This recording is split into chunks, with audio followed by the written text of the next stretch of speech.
আজকে তোমাদের সঙ্গে শেয়ার করব লাউ চিংড়ির রেসিপি। এর জন্য যেটা করেছি, আমি কড়াইতে প্রথমে সর্ষের তেল দিয়ে নিয়েছি। এবার এর মধ্যে দিয়ে নেব চিংড়ি মাছ। চিংড়ি মাছটাকে একটু হালকা করে ভেজে নিতে হবে, চিংড়ি মাছটা খুব কড়া করে ভাজলে হবে না। এবার চিংড়ি মাছটা এই তেল থেকে তুলে নিয়ে এই তেলেতেই আমি 5 ফোড়ন দিয়ে দিচ্ছি। এতে তোমরা শুকনো লঙ্কা বা কাঁচা লঙ্কাও ফোড়ন দিতে পারো 5 ফোড়নের সঙ্গে। এবার এতে দিয়ে নিয়েছি ডুমো করে কেটে রাখা লাউ আর আলু, আর দিয়ে দিচ্ছি সামান্য পরিমাণ নুন। এবার নাড়াচাড়া করে আবারও চাপা দিয়ে রেখে দেব। এবার এর মধ্যে দিয়ে দেব কেটে রেখে দেওয়া টমেটো আর কিছুটা পরিমাণ হলুদ। আবারও এটাকে কিছুটা নাড়াচাড়া করে নিয়ে আমি চাপা দিয়ে রেখে দেব। আমি একটা একটা করে মশলা দিচ্ছি আর চাপা দিয়ে রেখে দিচ্ছি, যাতে জিনিসটা খুব ভালোভাবে সিদ্ধ হয়। এবার এর মধ্যে দিয়ে নিচ্ছি আদা বাটা আর কিছুটা পরিমাণ জিরে গুঁড়ো।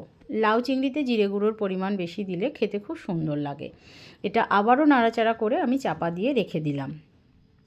এবার মশলাটা একদম এর সঙ্গে গা মাখা মাখা হয়ে কষে গেছে। এই শুধু খুন্তি দিয়ে আমি টমেটোগুলোকে একটুখানি ভালোভাবে মাখা মাখা করে নিলাম। এবার এর মধ্যে আমি জল দিয়ে নেব। জলটা দিয়ে চাপা দিয়ে রেখে দেবো লাউটা আর আলুটা আর একটু সিদ্ধ হওয়ার জন্য। লাউ আর আলু সিদ্ধ হয়ে গেলে, দেখো লাউ আলু সিদ্ধ হয়ে গেছে। এবার এর মধ্যে আমি চিংড়ি মাছটা দিয়ে আবারও একটু চাপা দিয়ে কিছুক্ষণ ফুটতে দিয়ে দেবো, যাতে জিনিসটা গা মাখা মাখা হয়ে যায়। একদম রেডি তরকারি লাউ চিংড়ি। কিরম লাগলো অবশ্যই